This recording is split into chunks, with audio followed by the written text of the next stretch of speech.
welcome to today's episode of Authentic Achievements, where it's my absolute delight to be joined by the fabulous Mike Lane Evans. Mike, welcome. Thank you very much. Thanks for having me. Oh, I'm so looking forward to this. You've got such an interesting background, but before I get carried away and start jumping straight into my conversation, let me share a little bit more about you with the audience and people watching in case they've not had the privilege of meeting you yet. So today's guest, as I say, is Mike Lane Evans, whose incredible journey has taken him from the West End stage to becoming a top communication coach in corporate world. After struggling to secure roles as a professional actor, Mike discovered the power of communication, and while working with the British military, this experience has helped him develop key skills in presenting and connecting with his audience, which led him to found Forefront Coaching. Following this, Mike has now coached over 1,000 senior leaders, entrepreneurs, and founders on how to communicate effectively in pitches, presentations, and public speaking. Today, we're thrilled that Mike's going to share with us his journey and offer valuable tips on how you can make an impact through authentic communications. So, Mike, what a journey! I mean, that's quite a lot, isn't it? Can you bring that to life a little bit more for us, please? Yeah, it's you know what, it's a while since I've heard somebody say it back to me. So that was nice. Yeah, I started acting when I was 8 years old. Wow. And it was very much my identity. It was what I understood about myself. I grew up in a little country town. It's a city, but we didn't have kind of any youth theatre or any kind of experience. So I didn't start going to youth theatre until I was 12. So I had 4 years of kind of having done other acting stuff outside of the hometown, sort of building up. And once I'd started youth theatre, somebody told me that I could be paid to do this. Wow. And that was it. I was done. I was grounded in for, as far as I was concerned, the rest of my life. And I think there were a couple of times where I dipped out of my professional career. I thought I was done. I kind of got dragged back in by myself. And yeah, when I then stopped this time around, so I sort of stopped 2020, 2021. And it was actually about a 4 or 5 year process, because so much of my identity and who I was wrapped in and around that. And something I'll share, which any actor listening to this will have experienced, when you stop acting and go to do another career, what's often asked or said is that you gave up. So, so what made you want to give up? Or what was it that you found that, meant that you could give up? Because there are a lot of actors out there who are going, I want to, but I don't know where else to go. But the rhetoric, the language is so much around giving up, which it isn't. It's, very much taking a step in a different direction. So luckily for me, I was working for a friend's company, doing public speaking coaching. And what had happened to me in my acting career was I'd ended up over about an 18-month period with some of the most high profile auditions I'd ever had, a couple of Hollywood movies and things like that. And I completely failed at all of them on the first time around. Because a lot of these auditions, you have 2, 3, 4 rounds, and nearly all of them I was kind of failing in the first hurdle, if you will. But it wasn't just my performance that was failing. It was my personality completely disappeared. I couldn't connect with the human beings. And my school reports said as early as I could talk, that I talked and that I connected with people. That's what I've always been about. So for me, it felt scary, actually. It felt really terrifying to connect with a human being and not really know why. And the connection to the British military was that one of my jobs at the time was doing some training, consulting for the British military. And I grew up in a military town. However, what I discovered the more I did work with across military, across forces, was that they're the same. But there are different ways of communicating, different ways of cohesion and community. And they're not completely alien, but they're just slightly sort of parallel world, if you will. Yeah. And so you have to kind of adjust your communication strategies, things that you think you know about the world. And when COVID happened, a lot of things again for a lot of people. Suddenly we know how to communicate face to face, and then we had to do it through this box. And so all these pivots and these changes in communication styles was something that helped me to realize how needed it was around the world, across cultures, across countries, across genders. And so I built this foundation of communication that we then now help businesses and people to kind of improve their communication. Oh, wow, that's fascinating, because communication is key. I spent nearly 30 years doing transformational change for organizations, and it always comes down to poor communication. And that's often not through not communicating, just not communicating effectively. Yeah. So not checking that actually what you say is what they hear, and that it doesn't land without a different meaning, a nuance that's in there that's going to be really different. And that got worse, as you say quite rightly, when we moved into COVID, and all of a sudden, you hadn't got body language cues, you hadn't got, not the same way you've got this much of them to see.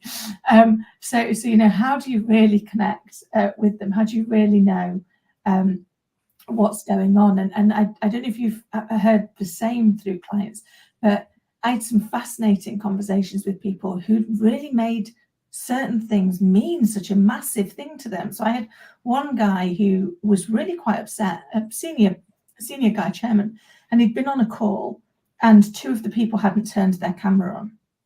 Yeah. And he turned that into, they don't respect me, they don't like me, they don't think I'm good at my job, blah, blah, blah. I was like, okay, that's really interesting that's where you've taken it to.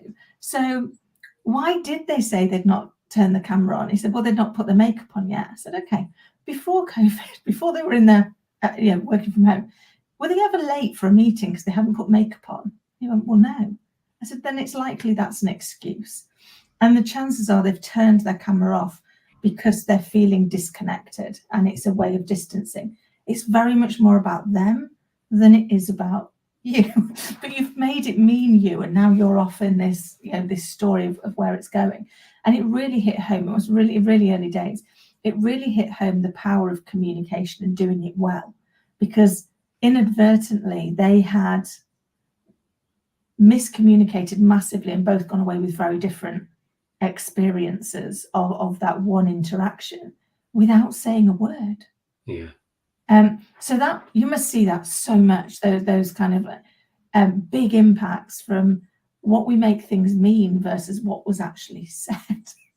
Is that something that kind of you see a lot of in your work?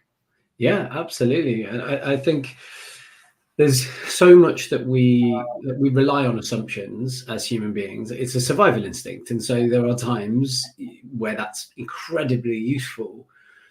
But I think that it's very common with my clients when nerves kick in. What you just described there, though, is a completely sort of alien situation, something that we're very much out of our comfort zone. And so then it's that same thing. Our receptors, the sort of the trust that we can put in our assumptions, I think is really off kilter. And also something that, while you were talking there, that really struck me, I haven't thought about this for a while. In sort of late 2020, when we first were sort of allowed out of the house a little bit more, I noticed at the time, this was before I'd done some research into it. So my explanation now has evolved a little bit. So it's quite basic, but my explanation at the time was that the most extroverted people I knew had become more introverted. And the very introverted people I knew, and there's one of my best friends in the world who was already very introverted, had become very recluse, in fact. And there's a communication model that we teach now that looks at 4 different types of character, if you will, in terms of how you like to be communicated with. And whenever we run this in workshops, there's always somebody or a couple of people within the workshop that says, sort of braves it and says, okay, sorry, do you mean how I like to be communicated, or how I actually allow people to communicate? And the challenge there is, why do they need to be different?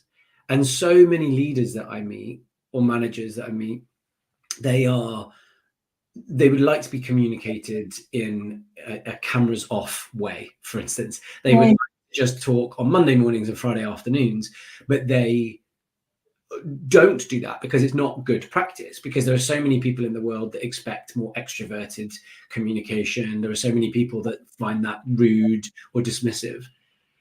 But the big thing that's missing in the middle is they've not tried to communicate how they would like to be communicated with. And they've not asked that of their team either. So this basic communication practice, anyone that joins the Forefront team, we go through it, because I want to know what's your absolute premium, like what's your best way of being communicated with. I can't promise that it will be that every single time. I can sort of like acknowledge it, like embody it. Sorry, yeah. Be conscious of it, so that you can be consciously aware that while I might not be able to do it every time, I know this is their preference, and therefore I'll do my best to adapt accordingly. Log it was the term I was looking for. But exactly that. So that it becomes, all those times when we see this with couples all the time. I actually know a couple who they'd both come from divorces. They'd gotten together in their sort of mid-50s. They were together for sort of 7 or 8 years. And when they eventually split up, it was very much because of a list of small things, one of which was like leaving the tea bags in the sink rather than putting them straight into the bin. And I think these things are not small, because if you've had the civilized conversation, if you've had the good communication, if you've said this matters to me, and that person has not logged it, you might not agree with it, but if you've not logged it and then made some attempts at least to change those behaviors, that's what really takes to pulls that relationship apart. And I think that's true of romantic relationships. I think it's very, very true of working relationships, but you might not feel that you have the opportunity to leave that relationship when it's in work. You might not feel the luxury to say, oh, okay, I'll just go get another job, because you love it there, apart from the relationship with this person, because it works well with your work-life balance and with your family and everything, apart from this one person. And I think that if you haven't done those things when you first started working together, there's no reason that you can't do it at different points along the way and say, what is your preference of how you'd like to be communicated with? And I can't do it all the time, but I am going to log it, and I am going to respect it 100%. And if I am breaking it, so one of the people on my team has very much sort of a 9 to 5 sort of mentally. One of the people on my team loves to work at 10, 11 midnight, likes to get some of the work done at that time. And so if I'm on a week, as I have been this week and last week, where I'm working quite late nights, my hand will go towards my phone to send a message to the team to ask them about something that I just want a quick answer to. And I go, well, I can do that with this person because it won't throw them off, because it's how they like to be communicated with. But it's disrespectful to this person. And actually, do I need to know right now, or can it wait until the morning?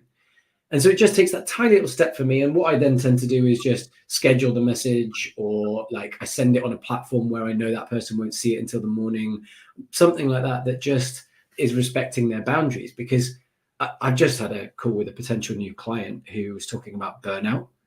And like, I really think that burnout happens a lot because of a lack of boundaries. It's so true. And you've reminded me of two things. One, probably about 20 years ago, doing I was taking part in some training. I was leader in corporate life at the time, and we were being taught by some actors actually on how to better deliver feedback. Yeah. As part of it, he got me to come up and he said, well, you're going to role play giving the feedback. And I was like, oh, okay. So I sat down with him and I said, before we start, can I ask you, how do you like to receive your feedback? Right. And he sat there and was totally stunned, and he went, nobody's ever asked me that. And I said, oh, okay, it's really interesting.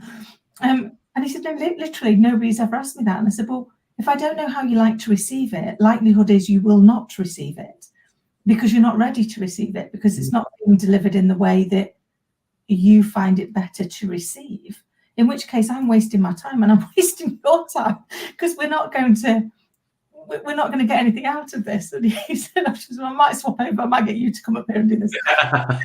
But the second one that it reminded me of, when you were talking about the tea bag, and then those little nuances, the things that really bug us that we don't say anything about, and how often they can be misunderstanding. So I've got some friends, and they had this one. They've been married for years. That's such a lovely couple.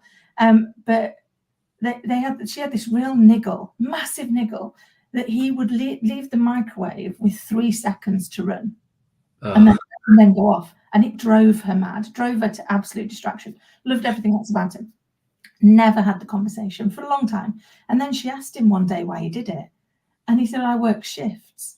He said, when I come in, I want to put my dinner on to reheat it that you've left for me. But I know that when the microwave bings, it's going to wake you up. He said, so I stop it just in time. So it doesn't wake you. So the thing that had been bugging her for years was actually, although the intention was positive, the impact wasn't positive. But they'd gone away being frustrated with that because they'd never had that conversation. And I think for me, one of the things I learned many years ago is we know our intention. The person we're talking to knows our impact. They may not be the same thing. And unless we ask them, how did it land? Or we can be happy thinking, well, our intention was this, and they can be really cheesed off because our impact was something entirely different. And so I love that as part of what you're doing, you're asking people, how do you like it to land? Because that helps us change how we send the message in the first place to make sure it's better received. I completely agree. In that role play situation, what did that actor then voice how they like to receive feedback? Yeah. Yes, we did. So it's like, I said, well, I'm just interested because I want to make sure that it lands for you, that it's useful. And he said, well, actually, my preference is this. I don't like it when people beat around the bush. He said, I really like it to be specific. And I was like, okay, so if we followed kind of like the STAR model, so I'll tell you the situation, I'll tell you, I'll ask you what your thoughts were. If you don't mind, I'll add to that with what I observed, and then we can have a look at kind of what the next steps are. And he was like, yeah, that'd be really helpful. I was like, brilliant. Because again, one of the things I learned about feedback is you're having I don't know if you see this, Mike, I'd love your thoughts on it, is we go in to give somebody constructive feedback, which we have to do all the time as leaders, and you're not having the same conversation. So when you go in and you're there going, I'm going to give some feedback, it's going to be great, I'm going to help them. I'm doing it for the right intention. I want them to be the best that they can be. So that's your intention and you head off. But the person listening thinks that you are there to attack them, that you don't think that they're good at their job. And I suddenly realized that actually we're talking about the impact that they had, and they're thinking about the intention that they had. And so we're so disconnected that we're not really having a conversation. So one of the things I learned years ago was actually, if I go and do feedback now, I start off with, let's just agree what I think you were trying to do. So can we just confirm your intention? I think you were trying to be an amazing team player. I think you were trying to do the objectives. I think you were trying to do what was right for the customer. I think whatever it is that you think. And they're like, yeah. Brilliant. That's exactly what I want you to do. So that's amazing. Would you mind if I shared with you 1 or 2 ways where you're getting in the way of meeting that intention? Well, at that point, they're open to receiving it because you don't think they're stupid. You don't think they were trying to do it wrong. You understand they were trying to do the right thing. And now you're their ally in saying, do you want me to just help you where there's a couple of blind spots that you might not be able to see? Yeah, tell me. I'm like, brilliant. Here we go. Here's the 1 or 2 things that where, did you notice at this point in the conversation, the customer seemed confused? Yeah, I did. Or maybe that's because this is what you were saying, but this is what they were, this is what they were saying in response to hearing was different. So it just takes them to a place where actually they can really hear the information without it being an attack. And I think this, you just you're much better at this than me. But I'd love to know, is that some of the things that you see very often is actually the people aren't having the conversation they think they're having because not both parties are bought into what the purpose is and what the intention is. Yes, yeah, it is. And I just, you're obviously very successful and brilliant at what you do. And I just hearing you speak, then I've definitely met people who I think will slightly misinterpret what you said by saying like, well, let me tell you how you actually came across. And then it becomes less curious. And I think for me, the whole time you were talking, the word that was just spinning around my head was curiosity, because I think that's the, if you forget everything else from this podcast, in fact, or from any of the other teachings, like from me or from you, Kim, I think be curious. And I have a couple of post-it notes on my wall here that are just reminders for things that I like to do, but I sometimes just forget to do because of old habits or whatever. And when it comes to curiosity, it's so easy to go, right, I'm on a tight time schedule. My boss has got me to get this done. You're not getting it done. I'm going to sort of do the things that I learned and say, right, so, what I think you were trying to do this, and I think you were trying to do this. Can I tell you how you actually came across? And then just kind of laying into all the bad things, and then saying, so it's not quite working. And those people can then, if there's no kind of resolution or solution or kind of autonomy around it, I think that's the important thing. If you've not curiously tried to find out like what they're intending and like what their actual what is the impact that they want to be having, then they can't take control over how they kind of bridge that gap. Instead, you're just going, well, you didn't do it. And they go, okay, cool. Well, now I feel like shit, and I don't know how to fix it. So I think I wanted to just frame that because I think you're absolutely right, and I'm just aware that for some people, especially being in the UK, it can be very results driven. Feedback can be very results driven, and so it's sort of telling maybe more than asking. Sometimes I see that as an issue a lot. So yeah, be curious.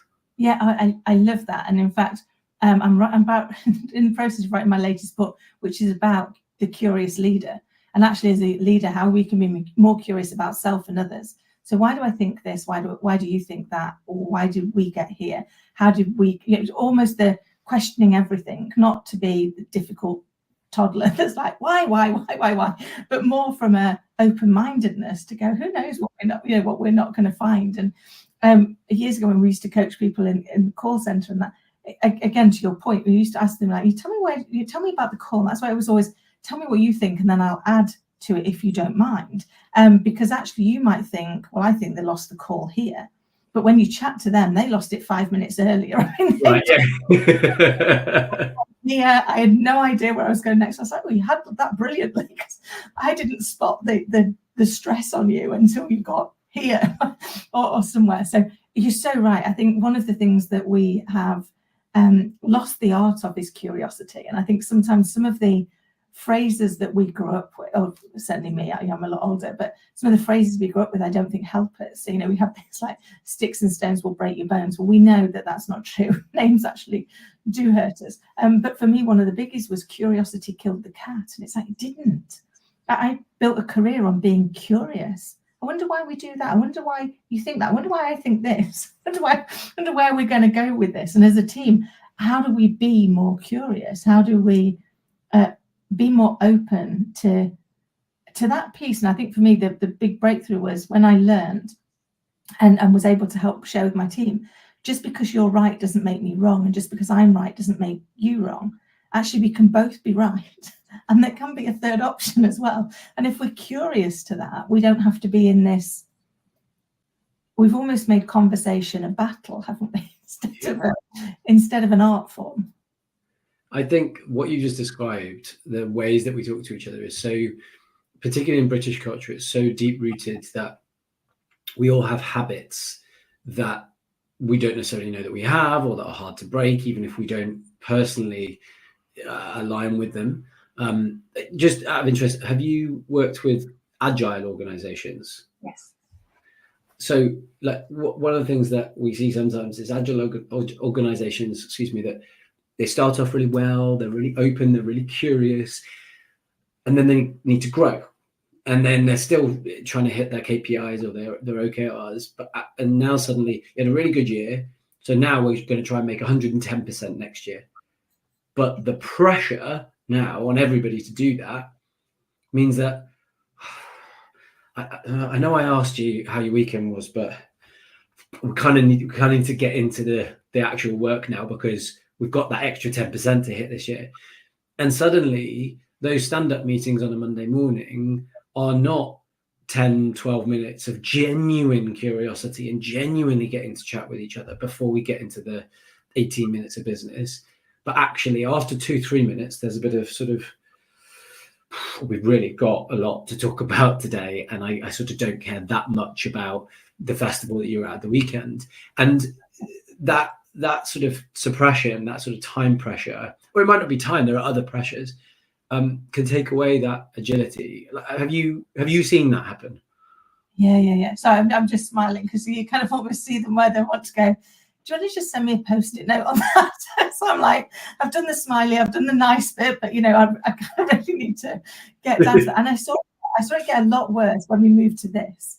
And actually, one of the so in the first week of lockdown, I co-authored my first ever book, and my part of it was the benefits of the virtual water cooler, because sometimes in meetings you don't get the chance to be able to. You do have to be in, and it is pressure and things are on and you've got to get through it. But if that's all you ever do, then you're not going to build a team, and you're going to become dysfunctional very quickly.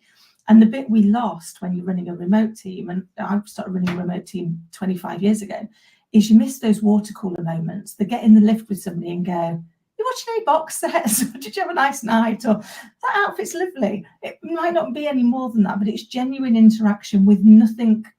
No agenda. It's just to connect with people. And I remember running my first team, as I say, 25 years ago. And that was before you had Zoom or anything like that. We used to, very old fashioned, but we used to meet once a month. If we didn't meet more often, that very often we would be in an office, but we'd meet in one central location where all of us had the same distance to drive.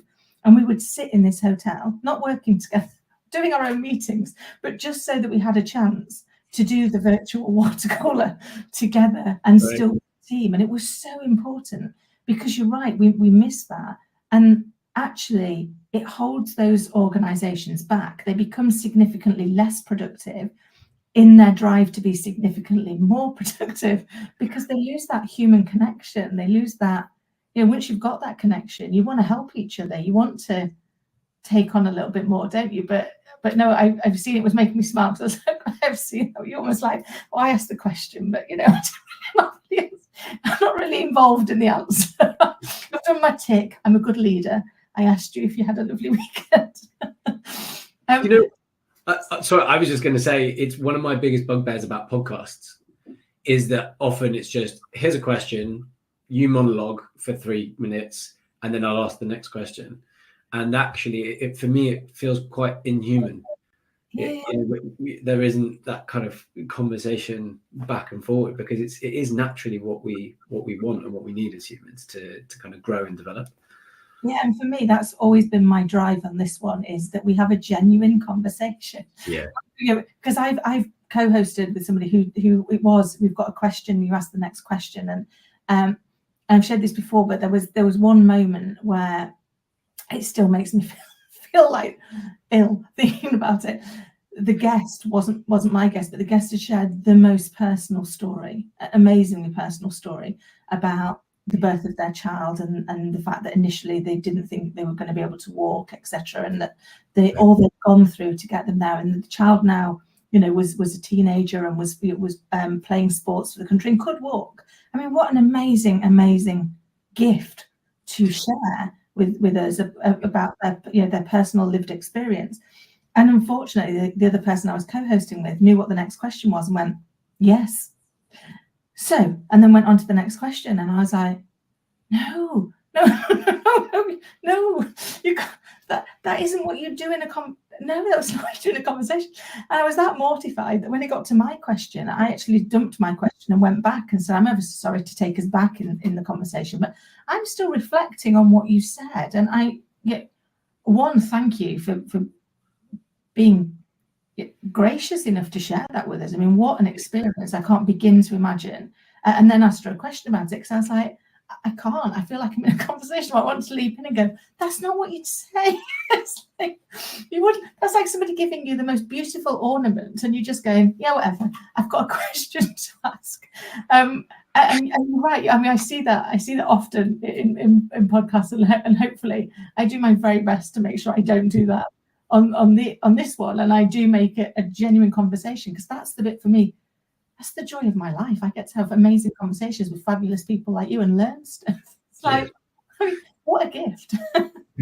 So, Mike, you've already shared such amazing insight. What would you say has been your greatest achievement so far? Okay, so we had talked before the podcast, and I had decided what I was going to say. And since we've been talking, I've changed my mind. So, because this isn't business related, so it's personally related. But to go back to COVID, prior to COVID in 2019, we were saving to buy a house, me and my now wife. And two very good friends of ours, another couple, were also saving to buy a house. So we all decided we'll get a 2-bed flat and we'll kind of save a little bit of money, and it means that we can kind of get towards those mortgages faster. Well, we moved in November 2019 on a 2-year contract, and then 5 months later, or 4.5 months later, we were locked in a 2-bed flat, 1-story, for 3 months or whatever it was, 3 months. And so a combination of things from my wife's work with some suggestions from all of us, what we did was every Sunday we would sit around the kitchen table, the 4 of us, and there were 4 questions that we had to take each other through. We sort of do question 1 around the circle, so you didn't have someone kind of talking for too long. And one of the things was something that has worked really well this week. So it might be something like last week I asked if just between like 1 and 2, I've got this really important call, if everyone could just be a little bit more quiet because we're in such a small space. And I really felt like everybody respected that. And like, I can't, it's not just the fact that it made the calls better, but actually I've just felt like we've all been a bit closer this week, and I felt like it's been a bit more fun and less kind of tense. So something like that. And then one of the questions was something that we'd like to request going forward. And it started off as something that we don't like or something negative, and we changed the language around it, because it would just be, to use the tea bag example again, it might just be like, when you leave the tea bags in the sink, I have to like grab them and put them in the bin before I can use the sink to wash up, and I was rushing to a call. Could we just put them into the bin? As long as everybody agrees to respect the thing that you're requesting, then it becomes this thing that we at least just trial for the week ahead. And we also shared something that we had learnt in the week, because it gave a lot of purpose. So this practice not only brought the 4 of us closer together, it brought me closer together with my wife as well, you know, in both couples cases, but the 4 of us together.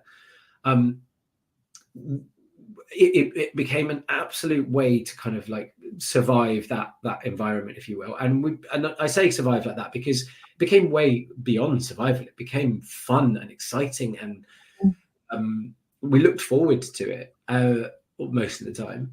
And it, like, you know, I feel I'm very British, and so I feel slightly eggy about saying what I'm about to say next, but because saying that I inspired somebody is something that like a lot of Brits would feel was a little bit arrogant. And so I don't mean it in an arrogant sense, but we did, through telling the stories to other friends and family members, inspire other people to start something similar. And it's not just a COVID thing. Like, lots of our friends and family still do it. Maybe not every Sunday, maybe it's like once a month. Me and my wife, it's maybe like once every month, 2 months. But we have these moments where we carve out, if it's once every 2 months as well, it ends up being a 3-hour chat rather than a 30-minute chat. We carve this time out. We dedicate that time to each other to kind of open those kind of airs and air anything that we have a grievance of, or anything that we kind of really want to celebrate each other for as well. And it has made our relationship just significantly stronger. Oh, I love that. I mean, for so many reasons. I mean, you're taking that chance to be really present with each other, and you've created that safe space because you've all bought into it to not only share the things you're grateful for, to learn together, but also to make sure that, you know, the tea bag incident doesn't become the reason you separate in 10 years time, because actually you can bring it up earlier. And, you know, maybe it's like, you know, explaining what the impact is, or even saying, you know, I really love it when I get to the sink and there's no tea bags in it. No blame on anybody. I just really love it when there's none there, because I can get straight in there, and then the other people can subliminally go, I can do that for you. I can do that for you. Because I think sometimes I do, if you've seen this too much, we sometimes set our goals in the negative. I don't like it when there's a tea bag in versus I love it when I get to the sink and there's no tea bags. Yeah. That makes my day. I mean, that puts me on like euphoria level. People go, I can do that. I have the chance to make you euphoric just by putting my tea bag in the bin. I can do that.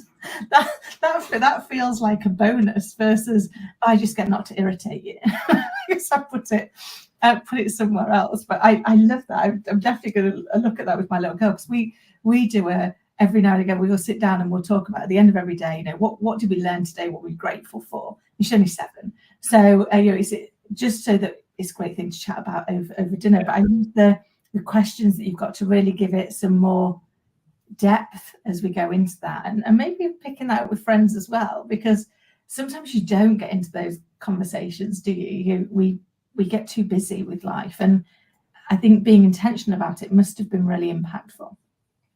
Yeah, and I think also, it can be a bit eggy if you just try to, like, if you're just, I live in London, and if me and my wife we've not seen each other much all week, and it's Friday night and we're heading off to see friends, and I say, what have you learned this week, or what would you like to request going forward? It sounds so formal, especially when you just come out of corporate world for the week. So why are you speaking to me? Yeah, yeah, exactly. Yeah, let me just. Whereas sometimes that very well chosen, carved out language communicates something much better than the kind of ways we want to try and colloquialize or soften it because we're on the tube. And so you go, right, okay, well, I can't use that very formal language, or it's weird.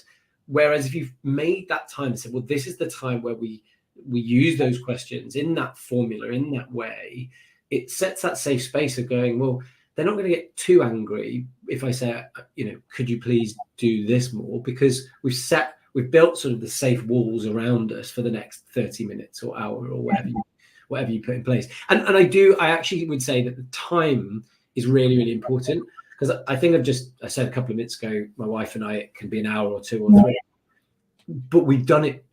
We probably should put the time back on it. We've done it so much over the years that I think that we kind of got a little bit more kind of grounding around it. Whereas in the early days, having that time frame was so important, so that you respected each other's time as well. So we talk a lot in coaching about psychological safety. And if you're entering a situation like that, where you're asking people to share really vulnerable things, you've got to create that space of psychological safety. And even if you're just in a lockdown, you've got nowhere else to go, I might just want to put a movie on in half an hour. I might not want to hear you share the 20 things you've learned this week for the next 3 hours, because actually I've tapped out. So yeah, so the time really helps, and it's just dedicating it. Because I think respect is just a key thing. Like my dad, I grew up with my dad saying, treat others the way that you want to be treated. And I don't agree with that. But when I worked with the British military, we talked about how, because so many people had come from backgrounds like I had, where they've been taught that phrase.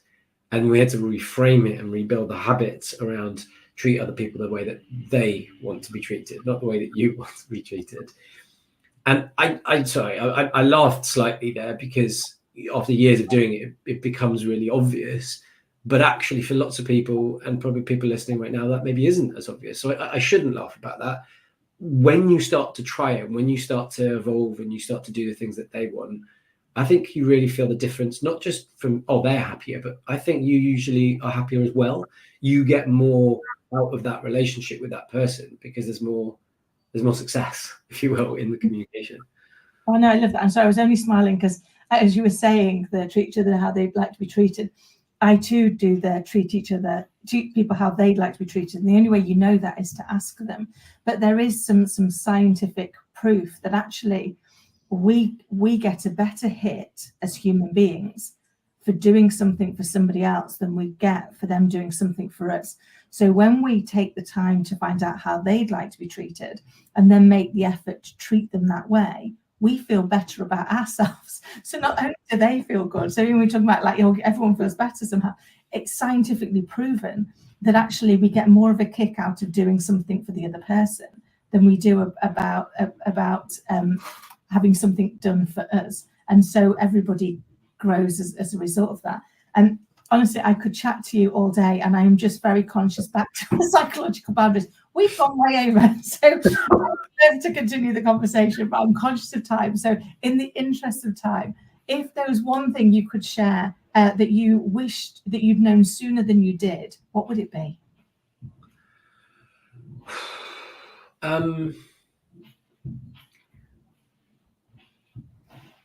Don't know quite. I don't know if I'm going to word this in the right way, but not knowing is okay.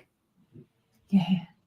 Because quick sort of explanation on that. Like I said earlier in this podcast, you know, it took me a good few years to kind of transition out of acting. And one of the reasons, and I see this a lot, I thought when I first left acting, this was something I saw a lot in the acting industry, but now I work across multiple industries. I see it everywhere.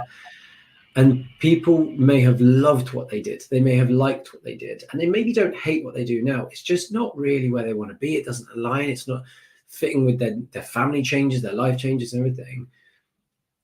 But I don't know what else to do. Like, I don't know what's next or what's out there, or like what would actually fit all these many tick boxes that I've got now with family and lifestyle. And so I kind of stay here, sometimes out of apathy, sometimes out of fear, sometimes out of just not knowing. And so I think not knowing is okay. So that's what I wish I'd known sooner. I love that.